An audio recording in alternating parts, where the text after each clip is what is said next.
99.8. The takeover is real. Please call me in 470-305-1707. Stay tuned.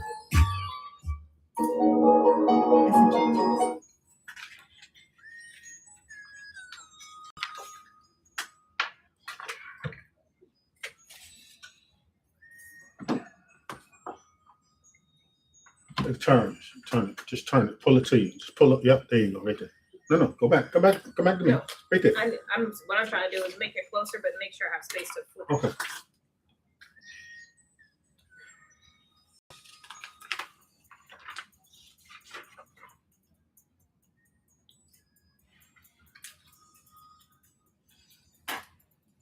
Volume good? Uh-huh.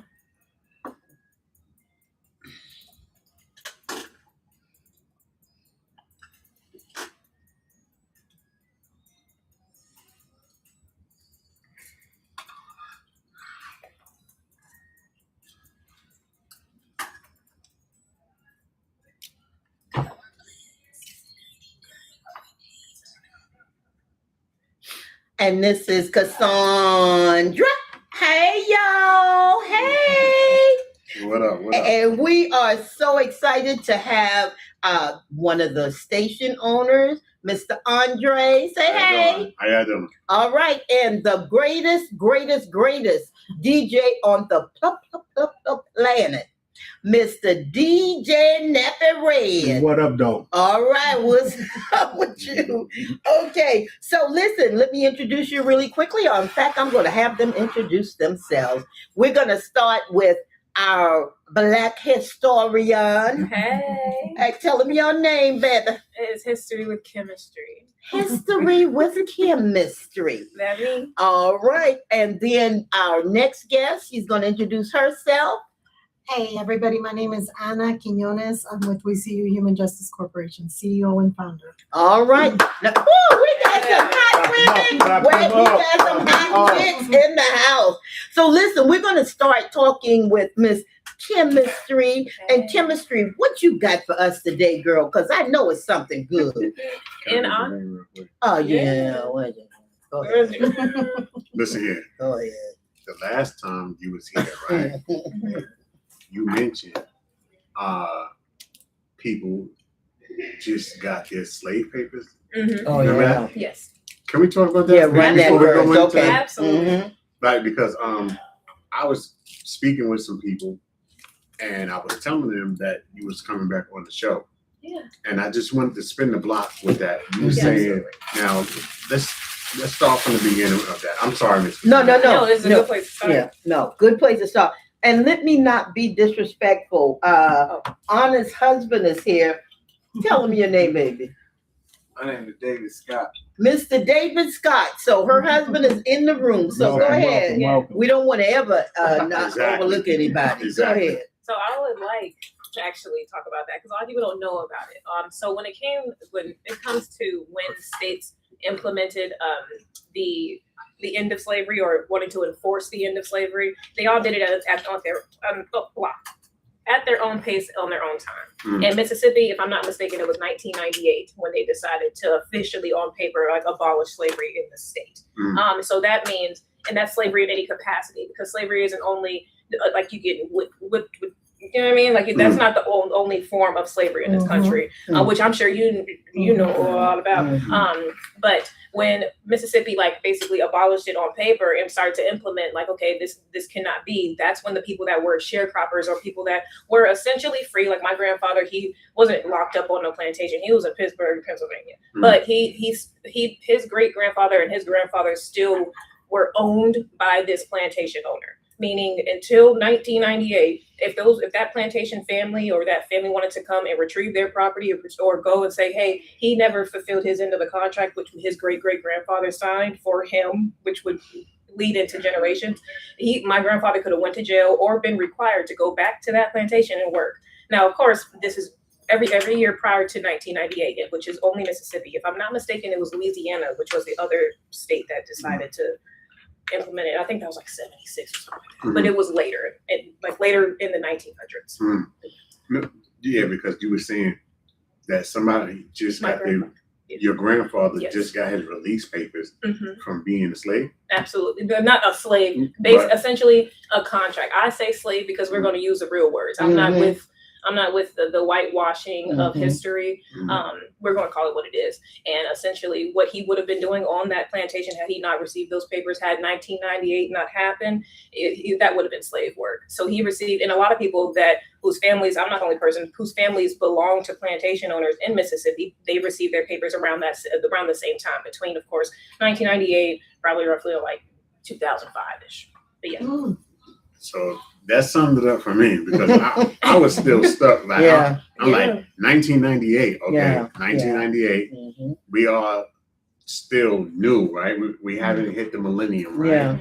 So basically, when you said that, when last time you was here, I was looking at you like what? I saw you, and I wish I could expand. Like, release papers. Like, when you say you and I have a contract, and you want to be like you no longer want to be in contract with me, you have to have, there's a certain document that you have to sign to say that no longer, that contract is void. That's essentially what was mailed to my grandfather. Was okay, you're broken from this contract that he never signed. He probably, I mean, obviously he knew of, but it's easy for somebody to not have known about it. I mean, considering I have a wife and kids who have kids, like, you know what I mean? Like, that it's easy for somebody to not know that they belong to a plantation. And if these people want to come and collect on their investment, you like when I say assed out, pardon my French, assed out. I'm sorry. I'm sorry. Like, it's crazy that it took from what was it, like 1865, and it went all the way through to 1998, right? And Mississippi was the last state to implement and officially abolish slavery. So that's kind of crazy, because me in 1990, nah, come on now, like I'm still trying to process that. Because I'm like, that's a lot 1998, like, he could have just looked at them and said, man, I'm out of here, man. You're not crazy. I ain't got to do this no more. And imagine having a grandfather who has stories of the plantation. So at this time, the way my grandfather explains it is they lived in, the shacks and huts you see on routes. That's essentially what my grandfather was raised in. And that's not uncommon, not only in Mississippi and Alabama, even in parts of Georgia. And I remember we talking about rural America. Rural America is like one of the most untalked about parts of America, because things go on there. They're living in shacks and huts. I kid you not, with like no windows type living. And that's the type that's essentially how my grandfather was raised. And he was picking cotton, and he picked something else, if I'm not mistaken, if it's like wheat or something. He was picking things. That was his job. He said, we would get paid pennies, but a lot of our money would go to the people like who owned the land. Like, it sounded a lot of like what we do these days. Like, you're paying, he would say, you got to pay the taxes or pay whomever, whatever. But it wasn't really taxes. You're giving most of the money that would be yours, or letting them keep most of your money, because of a current contract that your great grandfather signed for you, and said that they would be indebted and forever, essentially. They didn't intend on slavery even becoming abolished. They wanted to forever make money off of you, giving you pennies, just enough to make sure that you got maybe some soap to clean with, but nothing to save, nothing to move out. And that's how my grandfather was raised. So basically, when this contract was drawn up, and was given to your grandfather, my grandfather's grandfather. Right. So basically, when he signed that his family would work for these people. But what you got to understand is we were ignorant. We couldn't read, and I hate to talk about my people like this, but it's just the fact of it is that they would use certain words. There was a reason that they had something called slave English. Slave English was something where they didn't want us knowing anything we need to know. I need you to know what go, stop, faster means. You need to know what any of these legal words mean, because then you be a little bit too educated. Yeah. So like even my grandfather, like God bless his heart, he's not educated as much either. Like, he has a 4th grade education, and that's not common. That's not uncommon. So at this time, it was easy for you to say, all right, imagine you just stepped out of slavery. You experienced that. You saw that. So now they're saying, okay, well, you can go, or you can stay. I'll provide you shelter. I'll provide you some food or whatever scraps I want to give you in exchange for your work.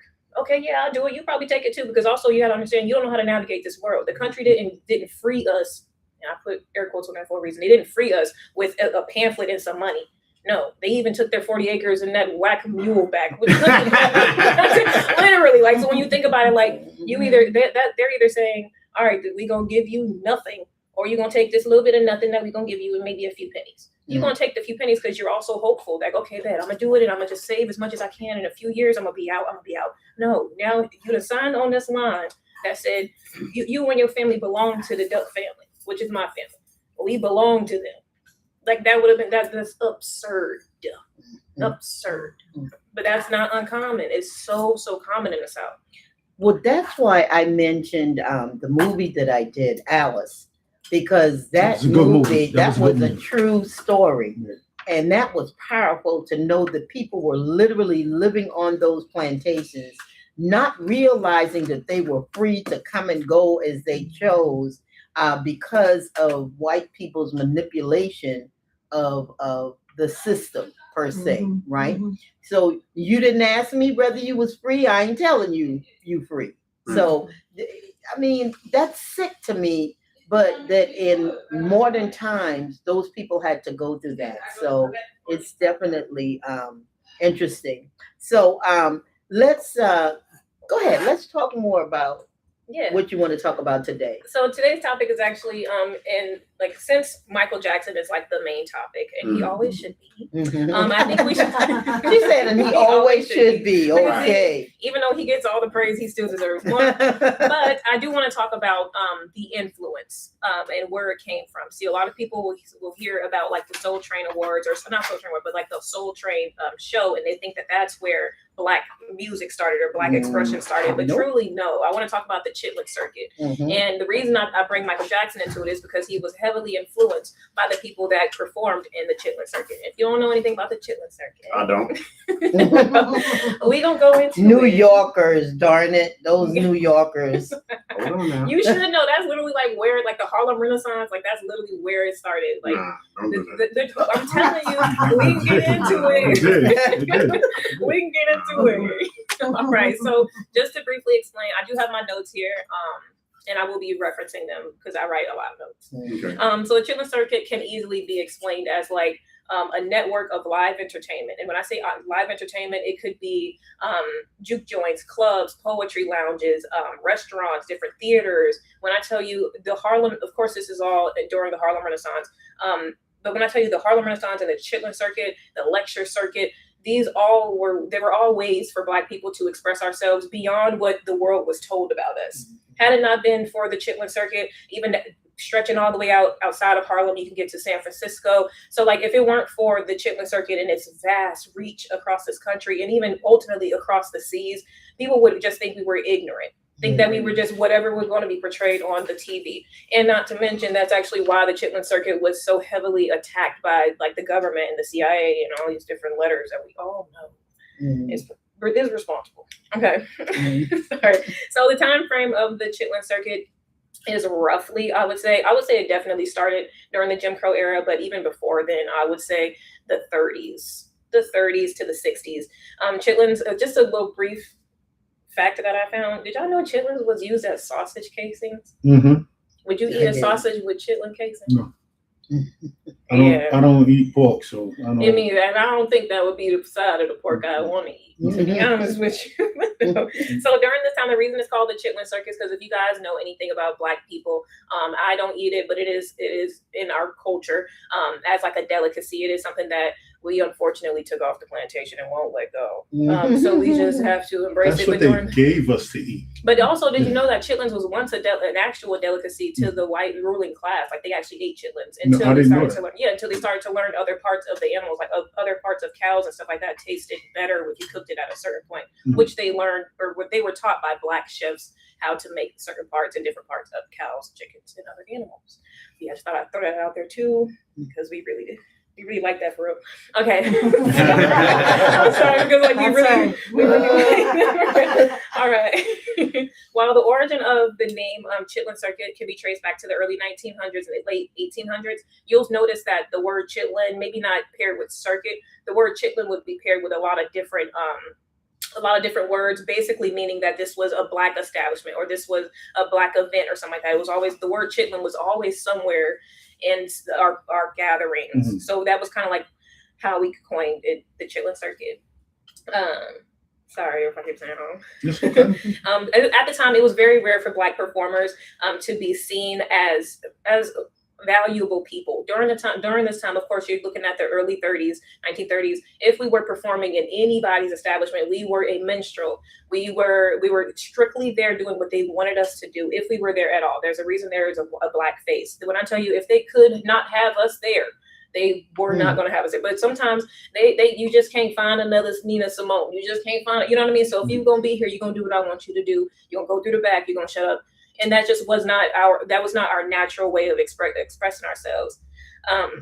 But a Black man named Sherman Dudley, and this is very common in Black history. You'll notice that a Black man started something, a white man came in.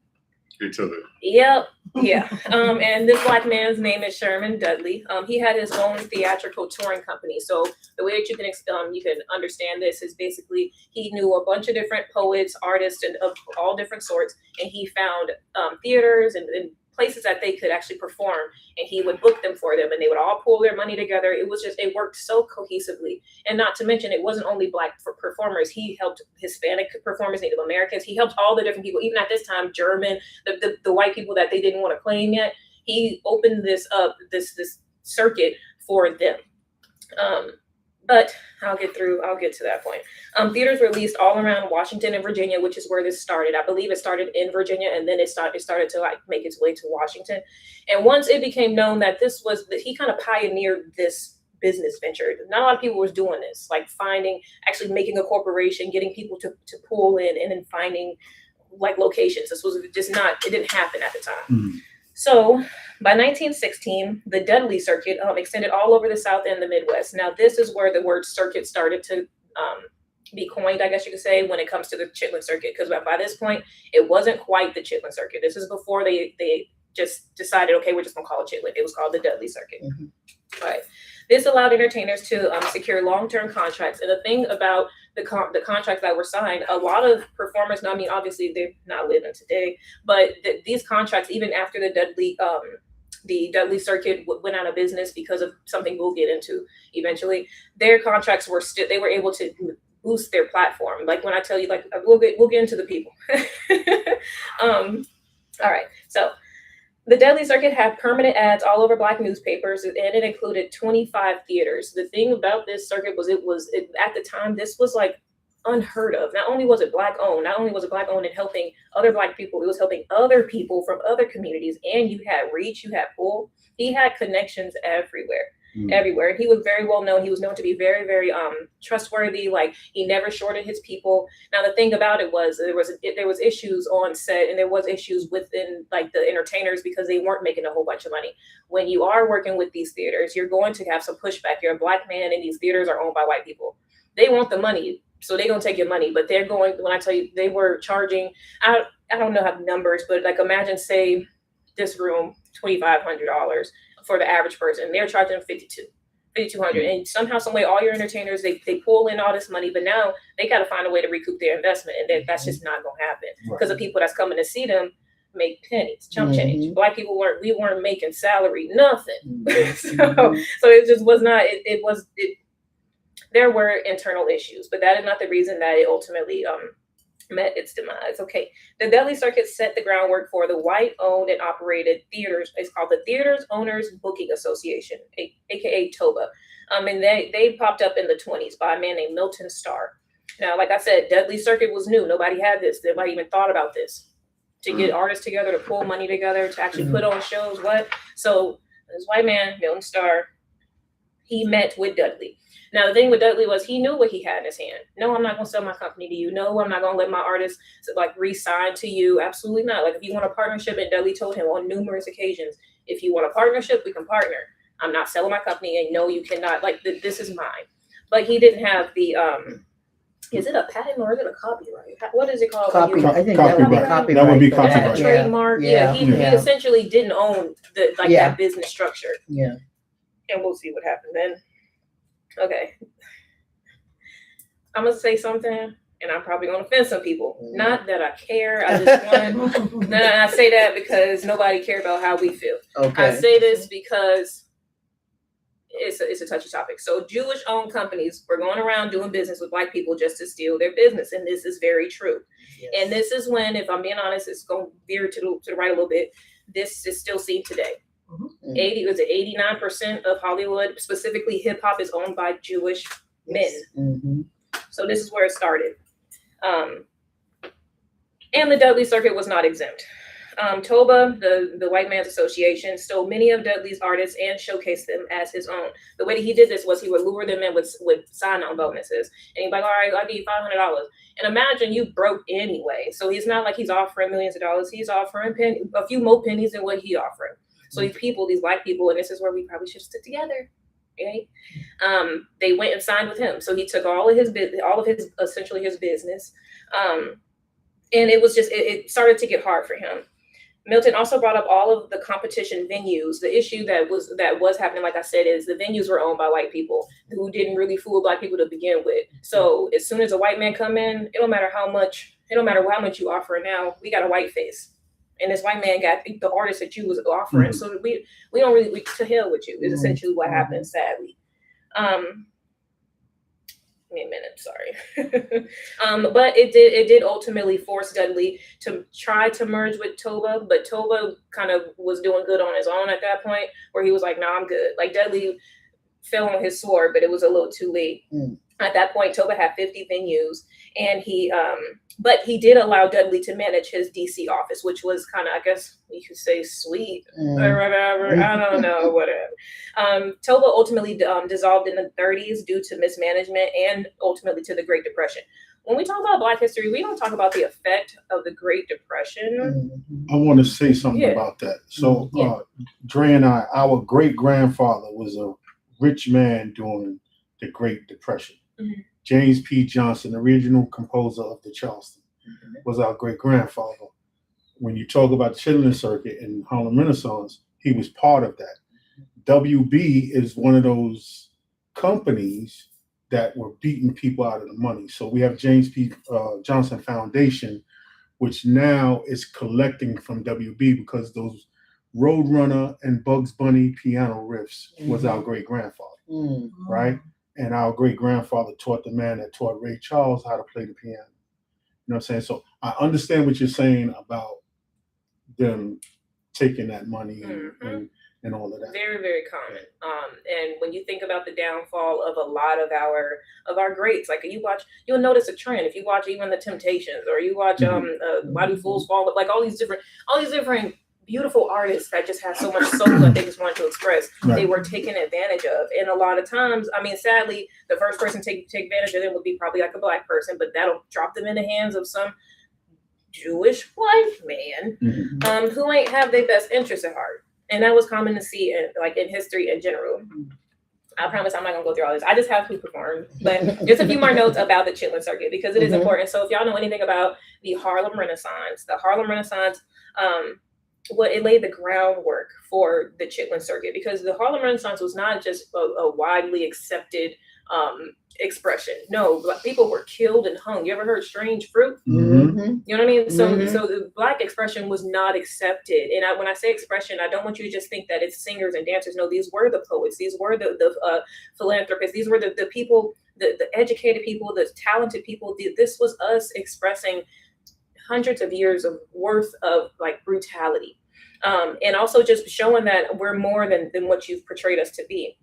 Not to mention, this was also when Black people were we were able to connect with other parts of our community, because when you think about it, the Harlem Renaissance, this is before the Great Migration, but the Harlem Renaissance opened up I guess you could say, possibility that we could connect with one another. Because if you were a slave or even a descendant of slave one generation removed in, say, Alabama, you don't know about your cousins up north. You don't know nothing about what they got going on. You probably think they live in a good life. Meanwhile, the Chitlin Circuit, the Harlem Renaissance, actually exposed that. Like, no, things ain't too good up here either, and I feel you. And in fact, if you need somewhere to be, I can come up here. I can teach you. Like it was one of those things where the North opened their arms to the South, and that's why you saw that boom, that first wave of Black people going up north. Because before and without the Harlem Renaissance and the Chitlin Circuit, they probably would have never known. No, not at all. Probably would have never known.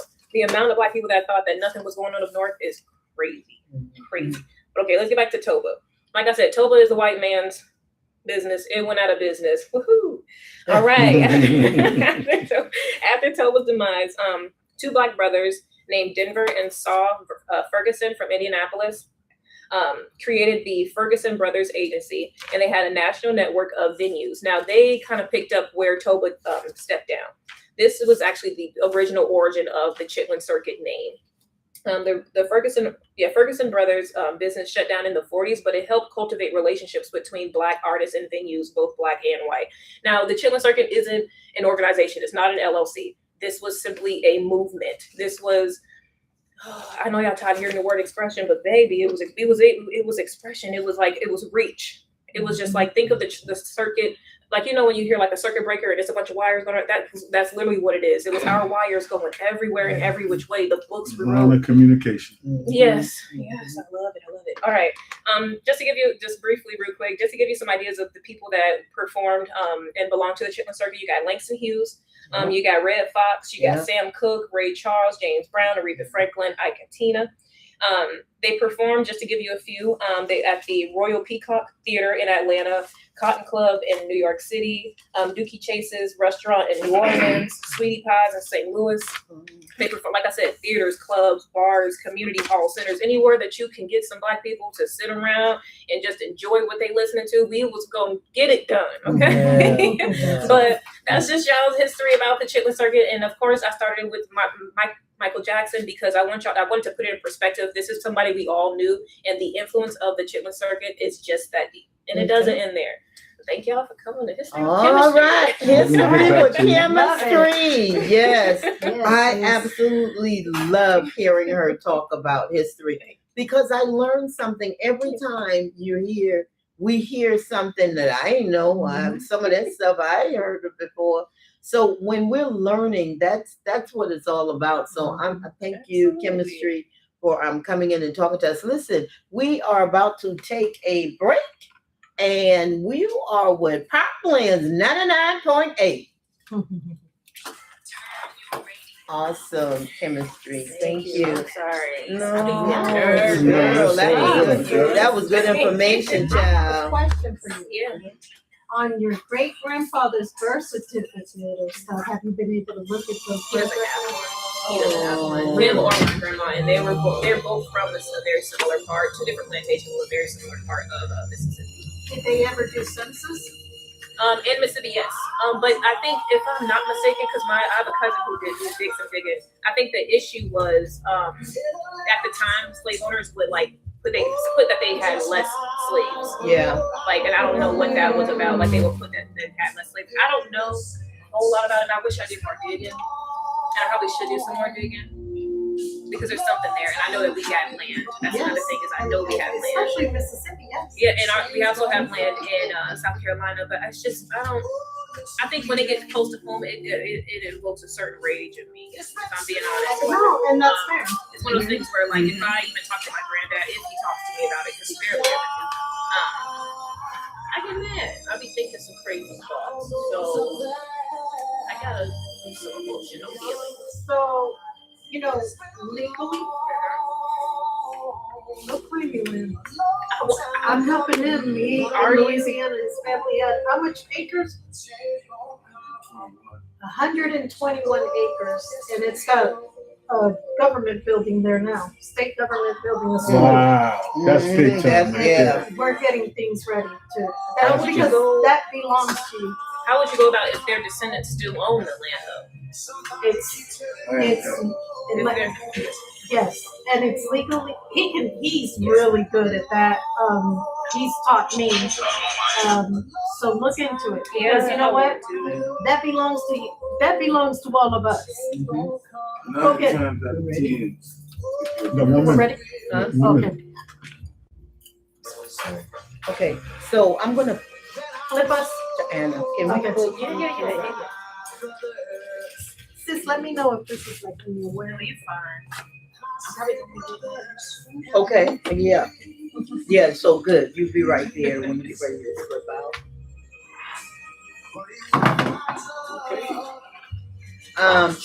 I want you to sit here. Do you mind talking about is that okay? If he's fine with it, I'm fine with Are it. you okay talking about your case with us? Okay, come on. And you can start talking about it. So are we gonna just talk about him or talk about other? Because I have some cases that have to be overturned. I have some cases that have to be overturned, so you might want to Whatever quickly you go. want. And we are back with Conversations with Cassandra. And we have once again my esteemed colleague, Mr. DJ Napa Red. What up? What up? What up? All right. And so Miss Chemistry is still sitting with us for a little while. And there she is. And then we have Miss pronounce that right. Now Miss Scott. Oh, she's Miss Scott. Yes. And her husband, Mr. Scott, we thank you for being here with us. And we're going to talk a little bit. Anna, I'm going to let you start talking about what your organization and exactly what you guys do. So many of you who have known me for years, right, know that I have a son with autism. So I always tell people thank him, Nathaniel, because he is the reason why people are coming home. He is the reason why I fight the way I fight, because Nathaniel was diagnosed with autism, and at the time I couldn't just get the assistance that Nathaniel needed. So I memorized the Department of Education special education part, and I was able to get Nathaniel from 5,000 to like 13,000. I don't remember, and he was able to graduate with a regular high school diploma with the support system and stuff. When I originally opened up WCU Human Justice Corporation, it was for the disabled or for the special needs. I don't like saying disabled, for the special needs and the elderly, because I have a love for especially those communities. Well, my first call when I did my page on Facebook was prison, a lifer who needed to be moved from Alabama immediately. I'd never done anything like this. All I know is I started messaging everybody, and within 8 hours, he was removed. The family was so grateful. So I don't know whatever happened. I didn't hear back from them after that. I just know they were happy. I've gotten quite a few lifers that just started calling me. I don't know why, their families or whatever. And I know why, because I guess it's my calling. So I still have a passion for elderly and for special needs, and I plan on, really hitting that again soon. But I started working post-conviction lifers, and I was able to successfully overturn David Scott's life sentences. He had 2 life sentences plus 15. Can we'll flip right over here real quick? So Mr. David Scott, he had 2, say that again? 2 life sentences plus 15. Plus 15. He should have only done at the most 10 years. This is what they do to our people in the system. Wow. So go ahead, Anna. Okay. So when I first got the call, I was like, I want to help, because when I asked him, I said, well, what's the situation? The family had merged him in. They stated, David did commit an armed robbery. And so David, when he got in, he was like, look, Miss Anna, I'm going to be as honest with you as possible. I did commit the crime, the first crime. I should have been in there. But I got attacked, and he can go into detail because it's his story to tell. But he got attacked by a KKK member in Clayton County back in 97. 96, excuse me. And they actually gave him a malice murder charge for this, when this should have been in self-defense. He should have never even been charged.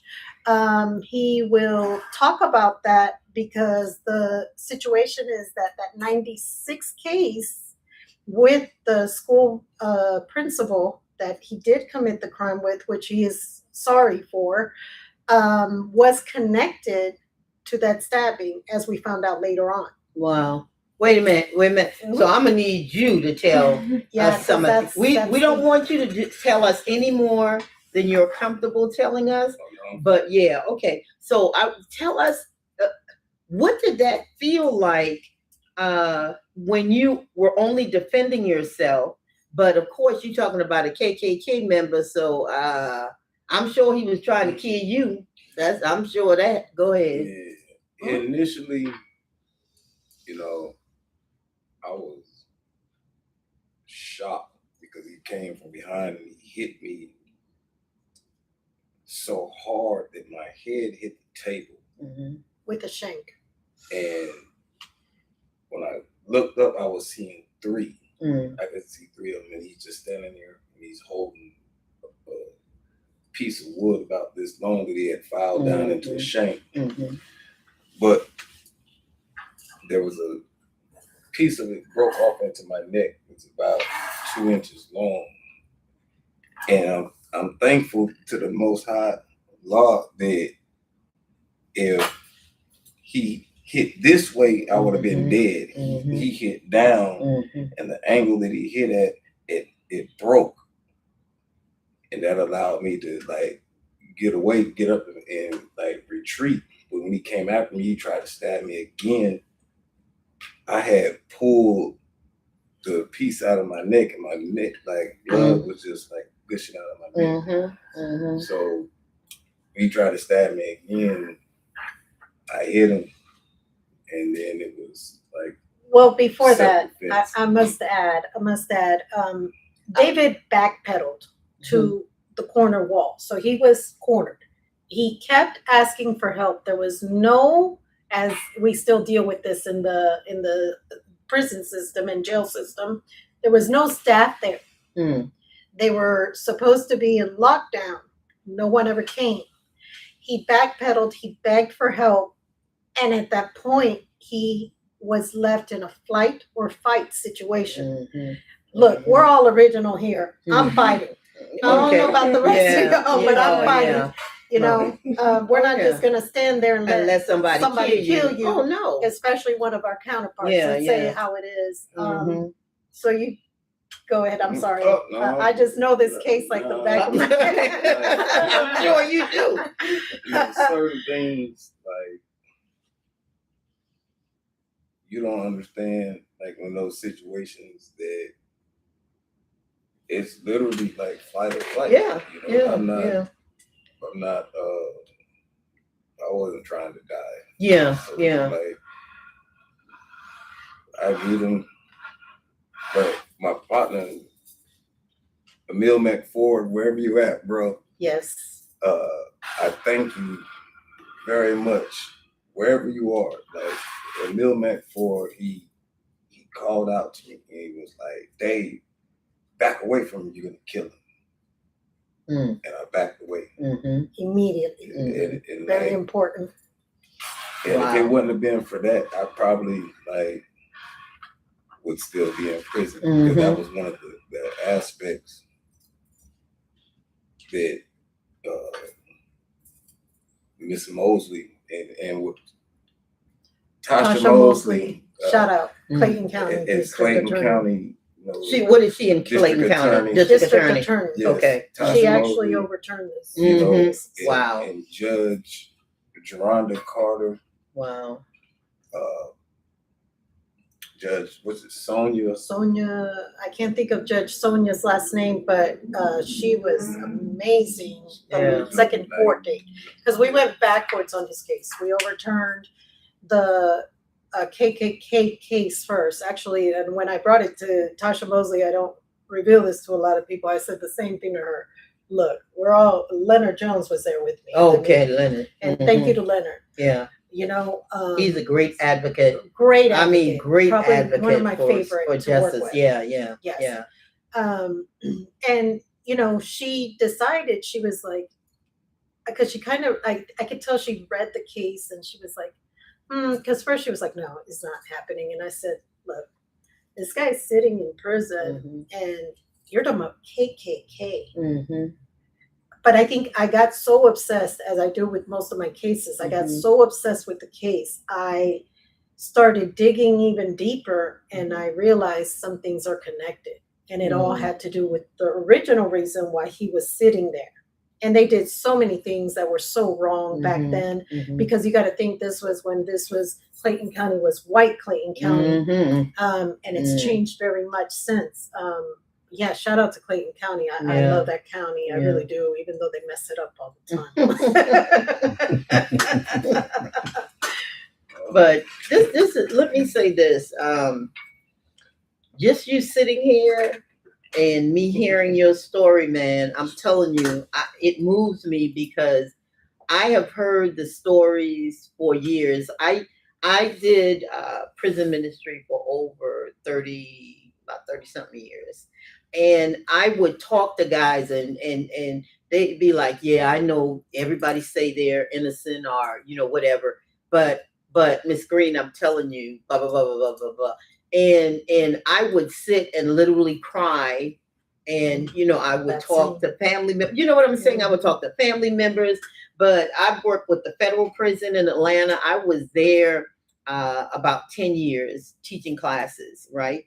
And then I've worked at multiple city and state prisons because I just had such a heart for people. And especially my problem is with injustice and inequality. That's my problem. When we are treated, listen, if you treat everybody fairly, you won't have people like me and Anna in your face. That's right. You know what I'm saying? Just treat people fairly and equally. Don't do a black man one way and then turn around and treat a white man same crime. Come on now, because we know this is true.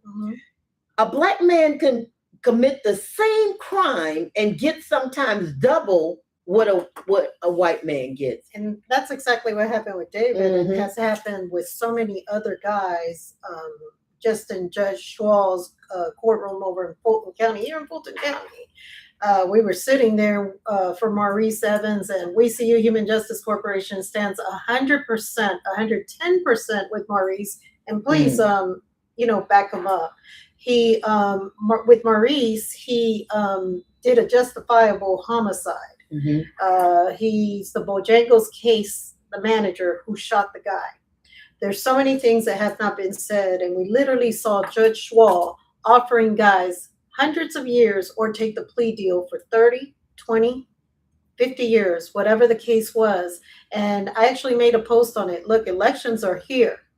I try to stay out of the elections because I'm an activist, but vote for the right thing and not those judges. Those judges don't need to be sitting in the bench. I'm gonna say that, Go ahead. Being I did 29 years, like 29 years. You can see, Jesus. like, there are so many people who truly are locked up unjustifiably. I'm not saying that just because I was exonerated on something, but I'm saying, like, literally, you have people who have been acquitted of murders and still locked up behind these same murders they've been acquitted for, like Marcus Crowder, Jermonte Moss, then you got like Carlos Greer, man. Carlos Greer, he didn't even commit the murder. Remember that it's name? Like these guys have cases where it's like clear due process errors, constitutional violations, and these people and these people are still in office. Like, a lot of them. And see, this is why I talk about voting so much, because you have people that don't give. I'm gonna put $1 in there for the sweat thing. That don't give a damn. They don't give a damn about whether you are innocent or guilty. What they care about is the color of your skin. Absolutely. And let me tell you why this really brings to mind for me. About 3 months ago, this white guy did he recorded a judge that was pursuing him, and they worked in the court system, and he wasn't interested in her, but she kept coming at him. And he was like, hey, I'm not interested. She said, yeah, because, I'm going to put this nigga. I mean, she literally, he recorded her saying, yeah, I'm going to put that nigga. He'll know. Woo, woo, woo. And she did. And he was like, well, why would you do that if you know, he said, because he's a nigga. And this woman was sitting in a damn beach on the bench. She's a judge. I'm gonna find that video, but she was a judge, and she literally was talking like that to this guy, and the guy recorded her and took it to what do you call a whistleblower. Took it to the court system and said, hey, this woman should not be in office. This is how she's talking about people. And look at the lives. She's literally putting people in jail that haven't, you know what I'm saying? That should not go to jail. Y'all need to check her. And they put her, she was all over the news for a minute. But can you imagine the amount of people that are racist in these dang positions, because make me want to cuss again. They're in these damn positions, and they are, just because of the color of a person's skin, they will find them guilty or mistreat them, give them more time than they should get. Why is it that when I was at the federal prison, we had a kid to come in, real young kid. In fact, he was so young looking, I said, I'm gonna call you baby boy. And that's what I called him the entire time I was there. And this kid was in for trafficking, right? He was in for trafficking. They gave him 20 years for trafficking. I think he was a baby. I don't think he was even 20 yet. And marijuana is legal today. You know what I'm saying? So you got people that have gone to jail for crimes, and that's why it was good when they changed. Remember when they did that law, because several of my guys got out of federal prison when they did that cocaine crack thing. The Rockefeller drug law. Yeah. How you gonna give me more time than a murder? Come on now. There's more cocaine in the actual powder than there is in the crack. That's what I'm saying. Exactly. Right. That's what I never understood. So when these kids started coming to me and saying, Miss Cassandra, my state is looking at my case. They're gonna, and that kid was one of the kids that ended up getting out. I think he may have been in 2-3 years. And that was because they were trying to go through, the system of that particular state. And I don't know. We're quick to convict people, but damn it, when it's time for you to see that you did wrong, y'all want to take years for people to get out of jail. I don't understand that. Or they don't go to jail. They have pretrial programs and everything for them. And this is the reality. Let you be connected to somebody who's part of the buddy system. I can show you guys cases because I'm working. Once I get these guys out, some of the names that David mentioned, another is Larry Hardnett. All these names, these Brandon guys. Higginbotham, yes. De Niro Head. Yes. There's a lot of so many in the organization. We do our best. We need any type of volunteers that are willing to help. We do have a great attorney, and I'm always grateful because not only David but Carlos Greer is on his way home, and we have a few of them that Brian OJB, Anderson, excuse me, JB, man. There's a lot of cases. Like I said, you really would be surprised. And just I wouldn't be surprised. The judge, there was a parole board member who got caught up in that same scandal, and they asked him to step down. He was the head of the same type of situation. So you're talking about people with that type of mentality making judgments over people's lives. I'm talking making judgments that are over people's lives. And you are, oh Lord, I almost said something. Okay.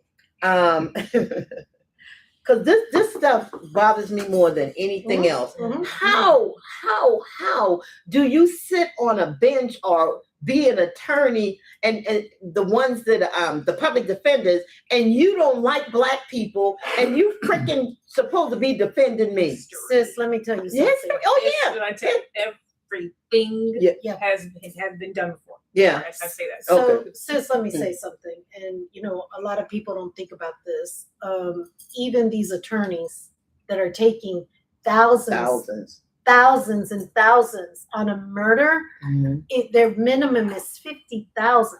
50,000 for a case, 75,000, 100,000. Families that don't have it, because it's coming from us, the original families. The majority, look around a prison. Who's there? And like I said, you'll be surprised at the things they do. One of the other things that I want to mention that they did in David's case, if I may, David, his original warrants that were signed weren't even signed by a judge.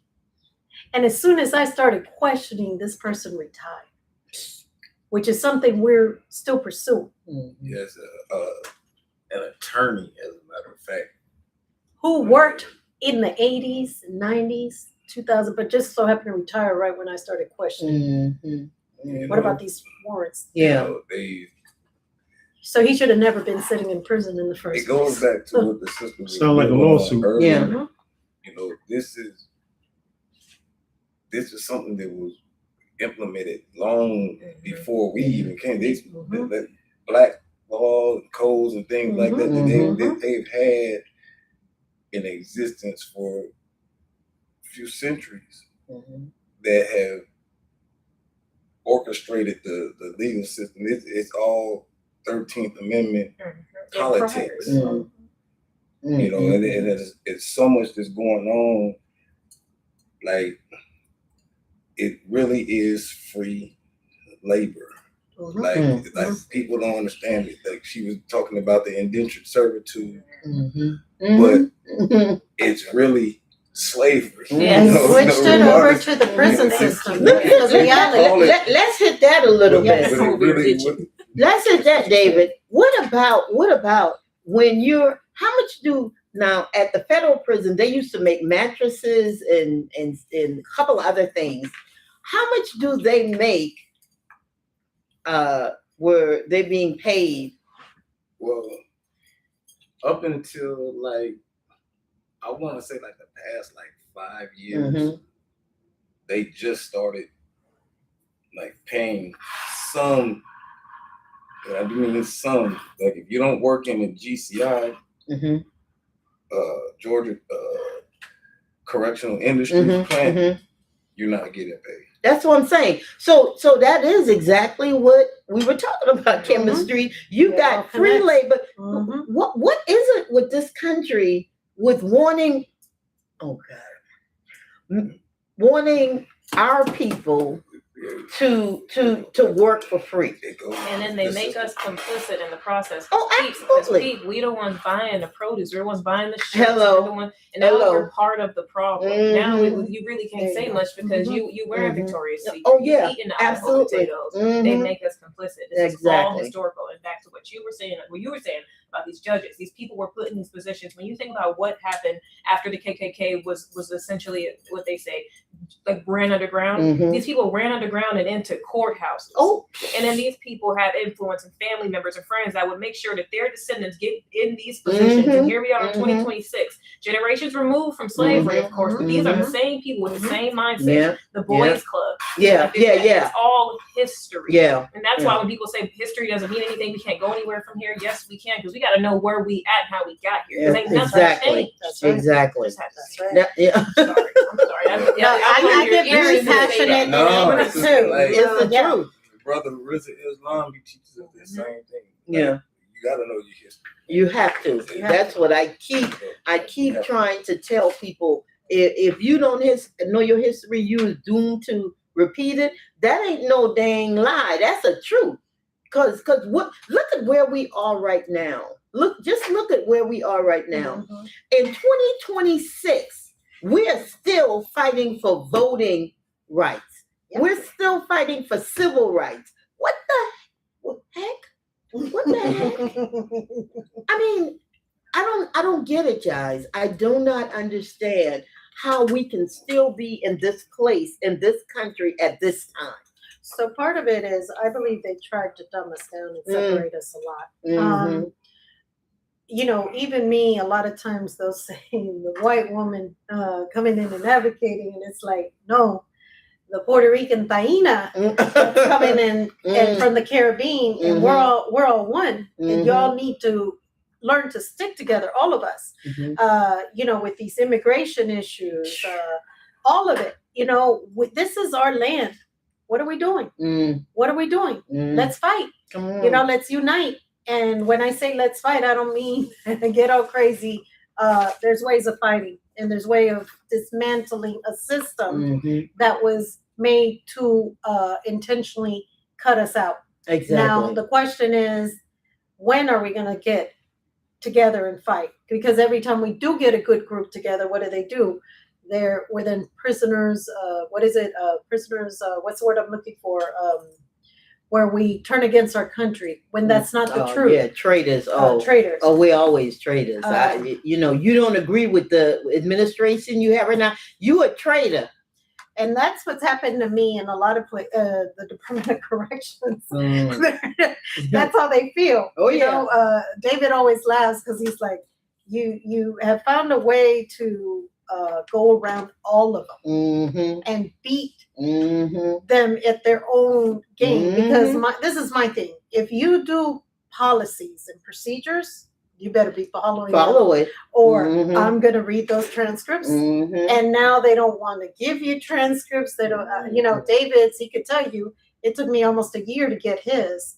They wouldn't, and then they didn't even have the full transcript.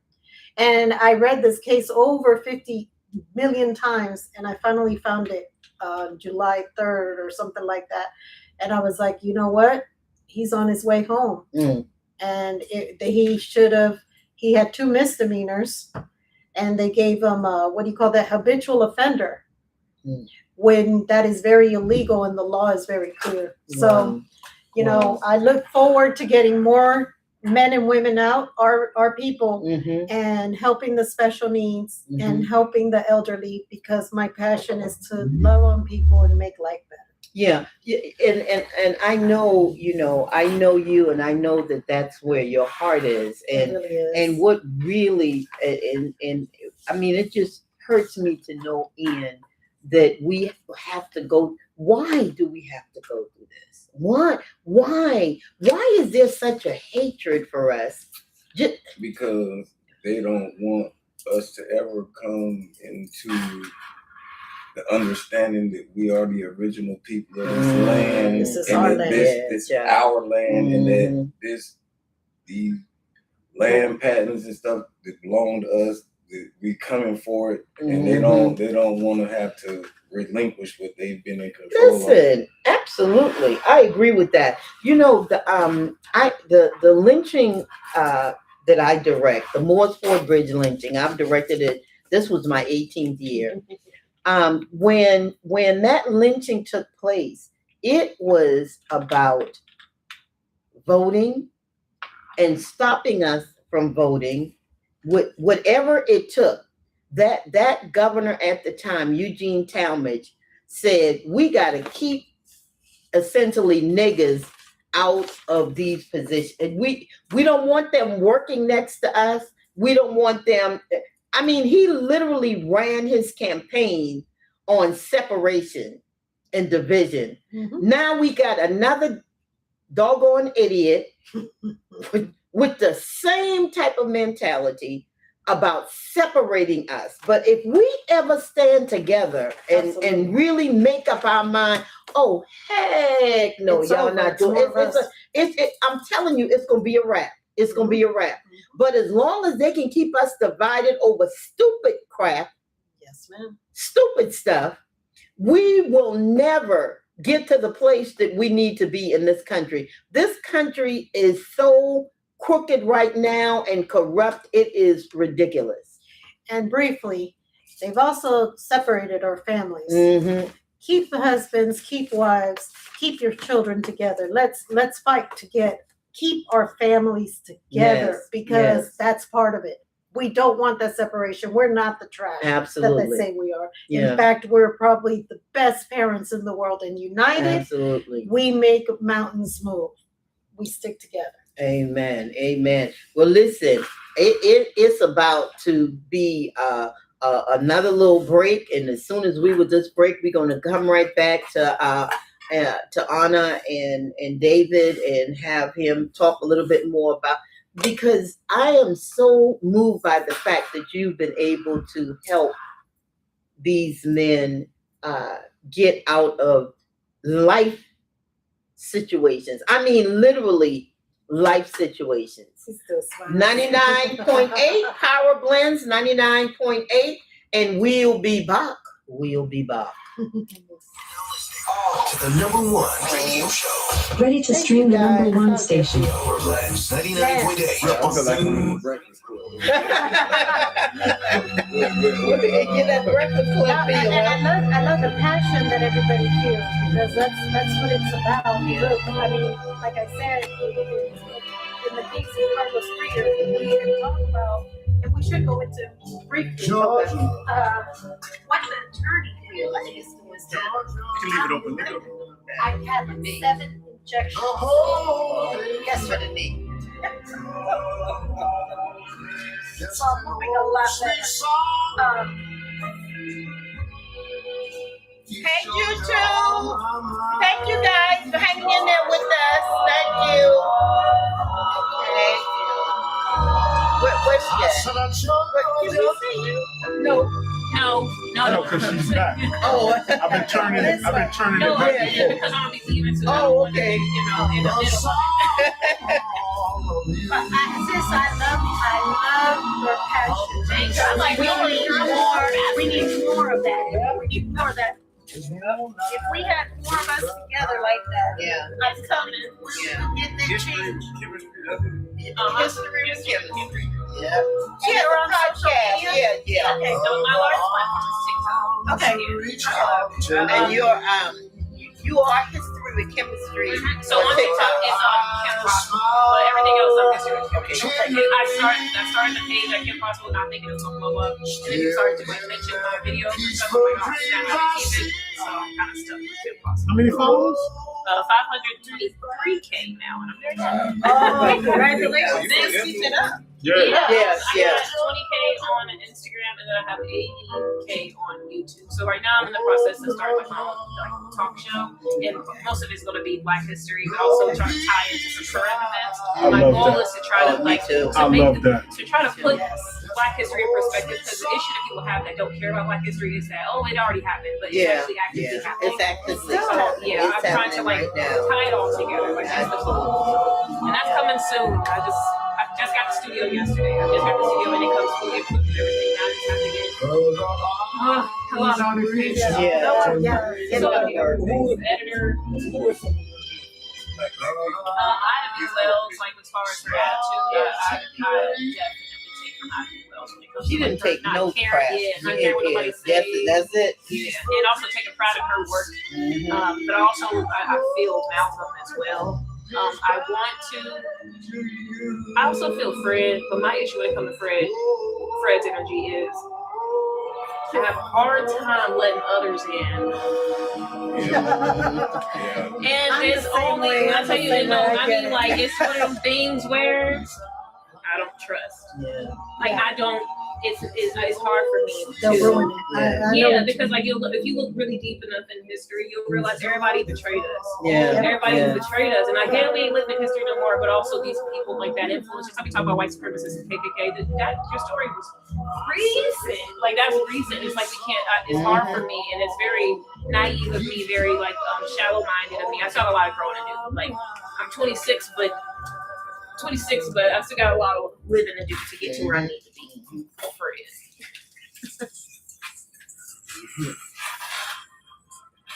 Are you live?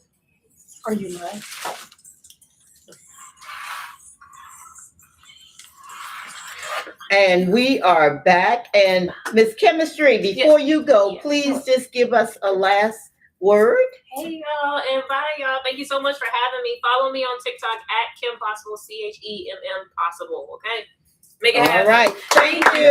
God bless. Thank you so much. It's a pleasure meeting Pleasure, you. absolutely. God bless you. Absolutely amazing. So now I want you to talk about the person that you were mentioning before we went on break. Okay? Yes. So Carlos Greer has been incarcerated now for 27 years. Carlos Greer had all kinds of everything that went wrong on that case. It's very similar to Maurice Evans, who I was just talking about, who has not been able to post bail because Judge Schwal said no. So Carlos Greer was shot at. The vehicle was shot at. They were over Macon Bib. The vehicle was shot at. I'm not saying what he did was right.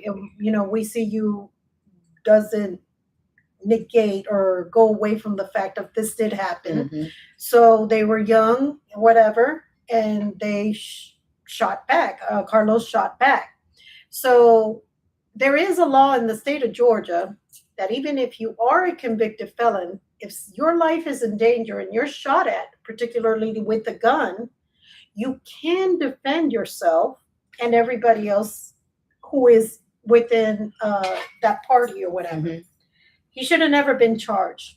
He's been sitting in prison for 27 years. His girlfriend died. Not only was he grieving the girlfriend dying, in that situation, she was shot at in her head. They never were able to say what kind of bullet actually killed her. The district attorney, her last name is Bobbitt. She hid a lot of information. She destroyed the clothes. She destroyed the vehicle. This is a murder case. Now, capital cases, they're not supposed to destroy anything. Mm-hmm. All of a sudden, the gun was missing. Wait a minute. Brady violations. Wait a minute. The gun was missing? The gun was destroyed. In a capital murder case. In a capital murder case. OCGA, I'm not sure which one it is. They're not supposed to ever destroy the evidence. Mm-hmm. She switched over, and this is actually in the court, so it's public records. Mm-hmm. She actually switched over malice murder to felony murder. Mm-hmm. The judge was confused. The jury was confused. And that's another thing, y'all.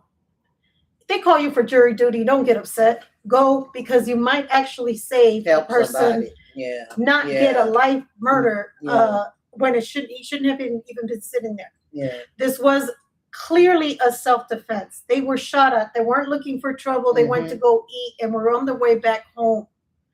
You turn down the wrong street, you get shot at, and like I said, I've even visited with David the scene, and it's really heavy there. Almost like you could feel like it wasn't her time. And like I said, he's been sitting there for 27 years. You guys support him. When you guys see Carlos Greer, I'll let everybody know. Support him. Go to court. Write a letter to the judge. Y'all remember that name? Yes. Carlos Greer. Greer. No, right? it's Grier. IER. So we Carlos right now, Greer. yes. So we have our attorney who's came in and he's put in his appearance to notice of appearance to go ahead and see what where this goes. But there were so many due process errors. That's just Brady violations. Let's not go on to other things that were done in this case. It was this case is just as horrific as David Scott's. And the funny thing is that David Scott and Carlos Greer, I found out later, know each other. And were both sitting in prison, started their bid together, and both were sitting in prison saying, my case is so unjust, and no one would hear it. And now they both have an organization that has cared enough to say, no, we care. We love you. We want to see you home. Anna, can you give us the name of your organization again? Yes. So people can look up and see if they'd like to help, find out how they can help. Yes, Help Anyway. It's WE, the letter C, YOU. The letter C, U, the letter U. We see Human Justice Corporation. And I'm on Facebook. That's probably where I get on the most. I should probably get on more, but I just don't have time, because to me it's more important to get people To home get it, than be on social media and doing all these things all the time. I try to post as much as possible, and I'll say their names, you know. So many of our people are sitting in prison so unjustly. So unjustly. So, you know, just anything that you can do to help this little bit will go this far. And these guys are so grateful. These women are so grateful. So grateful. Now, let me ask you something. You mentioned women. Have you had any women that you worked for? So one of the cases that, and I was looking forward to, I kind of lost contact with this family, was they called it the Valentine's Day murder. It was an argument. The argument was it got very ugly. Long story short, the young lady, you know, it was same-sex type relationship, you know, those can get, but so this young lady gets charged 144 years, but was only found guilty of voluntary manslaughter. Wait a minute, let's repeat that again. Yes. Because obviously we did not hear that correctly. She was charged with what? She was charged with involuntary manslaughter. Oh, wait a minute now. Involuntary manslaughter is different than first degree murder. Okay, just go right ahead. It's like 8 years. Yeah. Manslaughter. Yeah. But she wasn't even the killer. She wasn't the killer. The killer had been killed after the fact, or he committed suicide or something or another. I don't recall the ins and outs on that case, you know, because I did not hear again from the family, but we really wanted to help because you shouldn't. And the family's been all over the news. This is the thing. And this is Gwinnett, our girl. What's her name? Patsy. You know, get her in. Yeah. It's her office that did this. And she's worked very good with many, but in that case in particular, sometimes they use you as an example.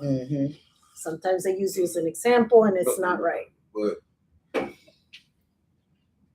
according to the law, there's no examples if justice is blind. Oh, justice is blind. It's supposed to be. So there shouldn't be examples made. If the law is the law, why are you going to pick to choose this person that you're going to make an example out of, and not all the rest of these people? You know, it's like. But that's when I said, David. That's when I said about equality and justice. We have got to make sure that our system is operating under equality for all and justice for all. Now, I understand. I think I empathize with the person so much, I cry. Wow. And it's like, you know, and then I get obsessed with these cases. I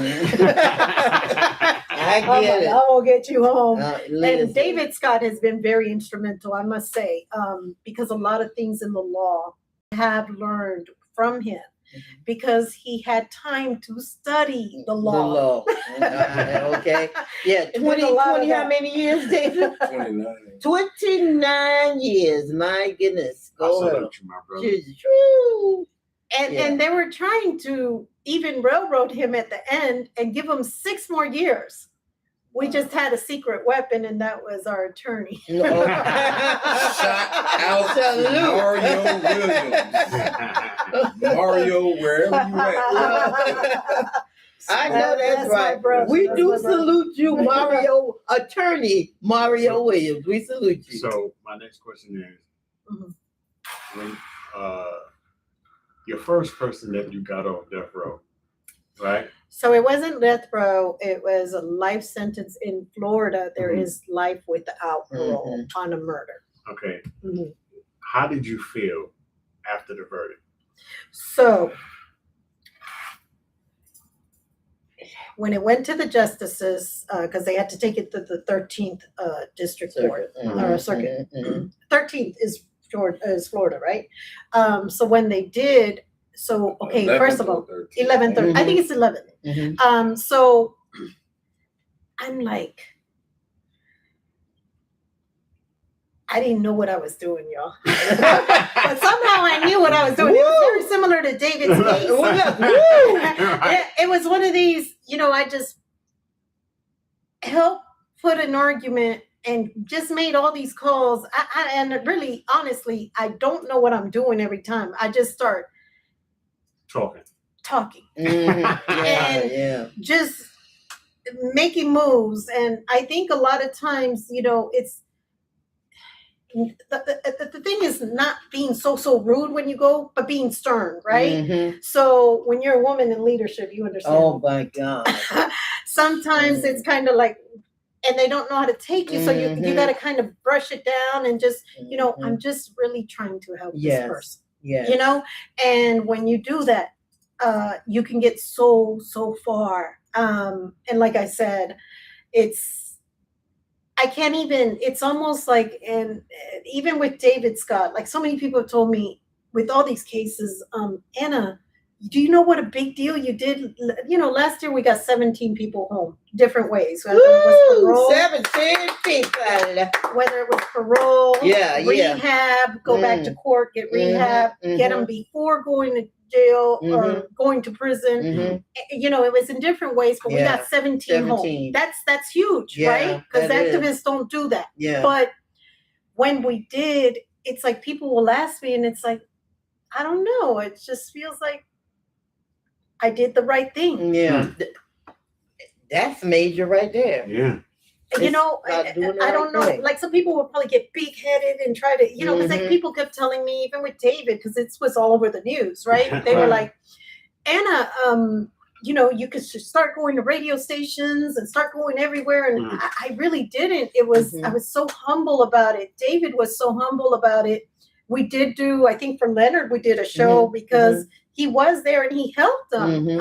But I got people to get home. I got other things to do. I'm not on that. In fact, I avoid the cameras. I'm looking for a spokesperson. Well, listen, that means that you're not trying to get the glory. You're giving God the glory. So that is major. You know what I'm saying? You don't have to take it. And now let's make this clear. Who is David Scott to you? I am her husband. Speak up for yourself. Speak up for yourself. I am her king.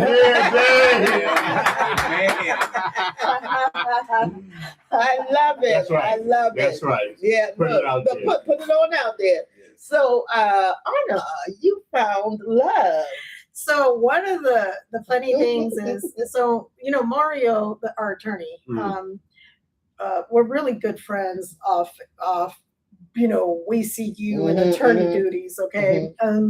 So he gives me a call and he's like, hey, are you alone?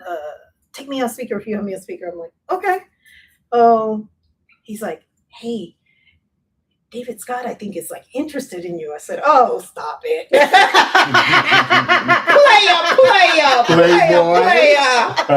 Yeah. He said, I think he said he's gonna try to conquer you, and he was asking questions, and I was like, oh no. And so, because anybody who knew me knew I was always with the children. It was me and the children all the time, everywhere, all through growing. In fact, they're still at my house with me, and grandbabies and everything. So that's how that started out. If David would like to add. I know you know what's going on there. Okay. Hey, man. Like I knew when she first took my case, like she was different. I didn't think that it would ever get to this point. But I did, I guess. Have confidence? No, it wasn't confidence. It was just like, That gut feeling. You just Yeah. know. I The gut feeling. Yeah. It's I'm not a man, so I don't know, but we can disagree. It's like one of those situations where you just know my bunkmate, he was like, man, he was like, y'all, we got 4 bars, talking about like phone signal, like jargon, the prison jargon, but it was like, she was just special. Like she was dedicated to my freedom, even when everybody else had like faltered off, and just like Including family, believe it or not. You know, my family, they were going through like struggles at the time, so she was able to like finish where everybody else like fell off.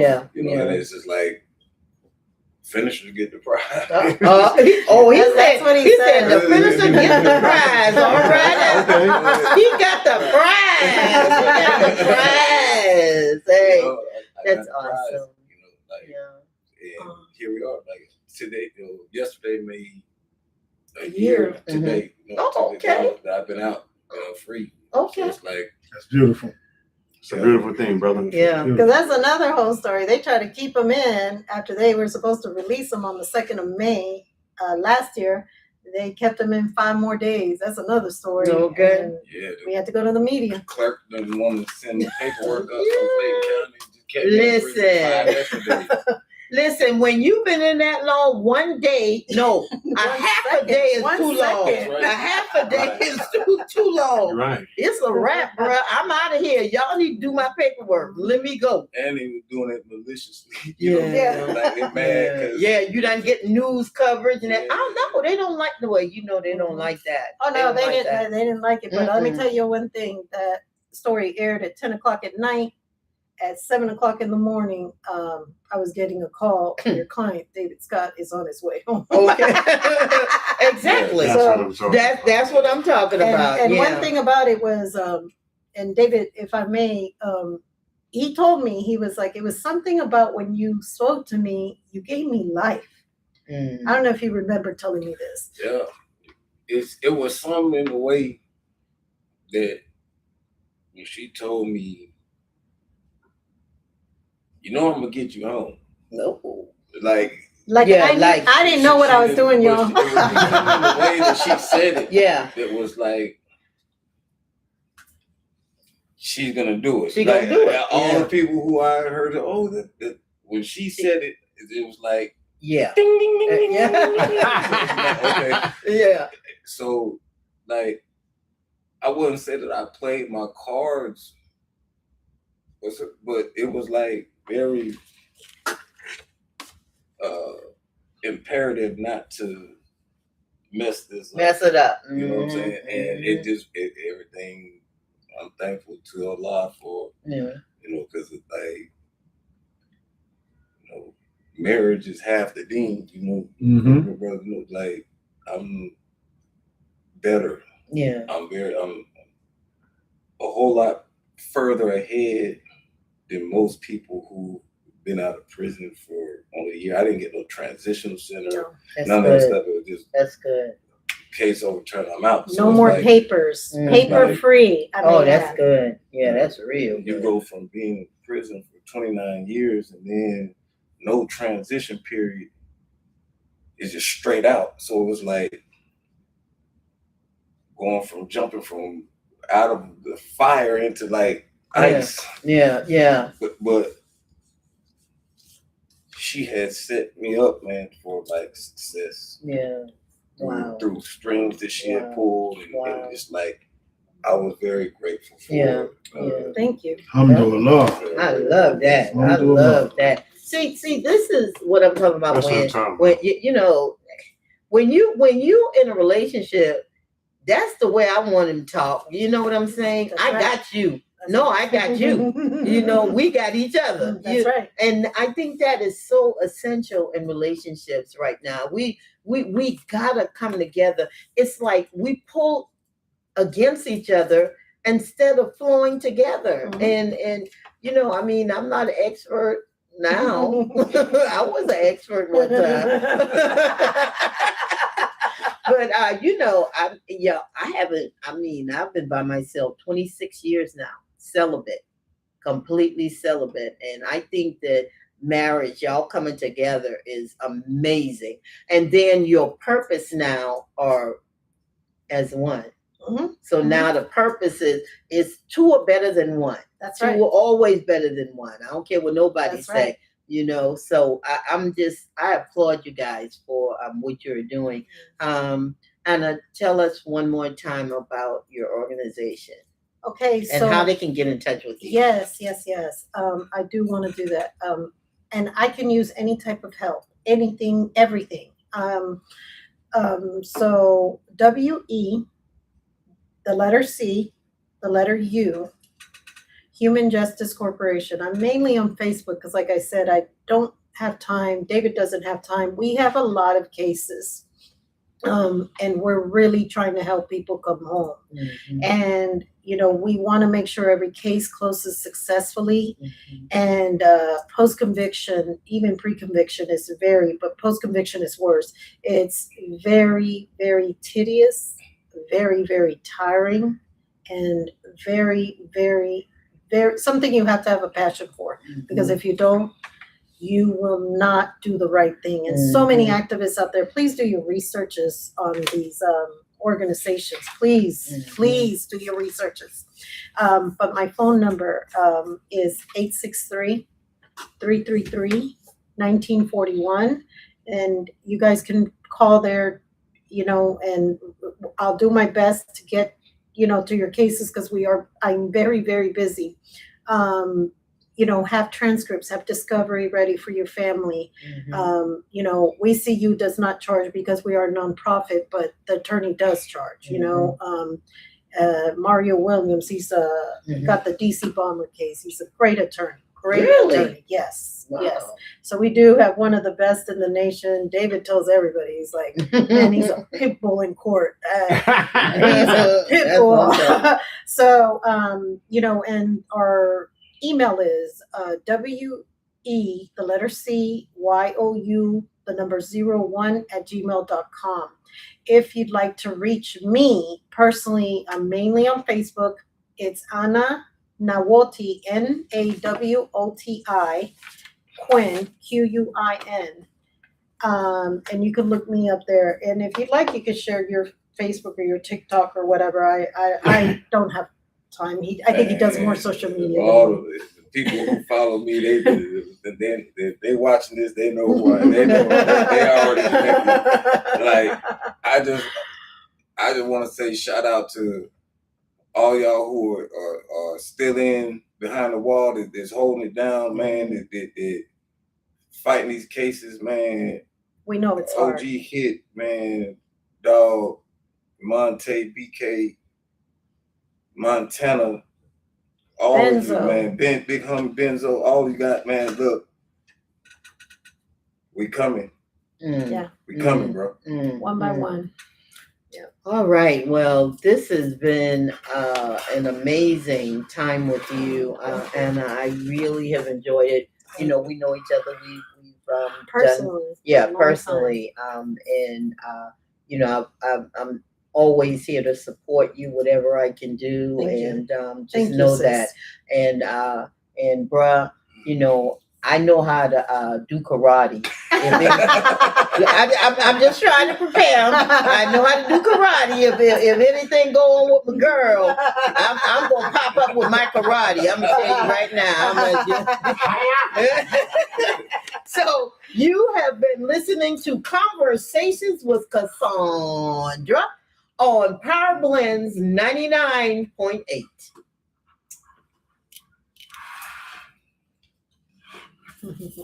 Thank you, Facebook. Thank you, YouTube. Thank you. Everybody.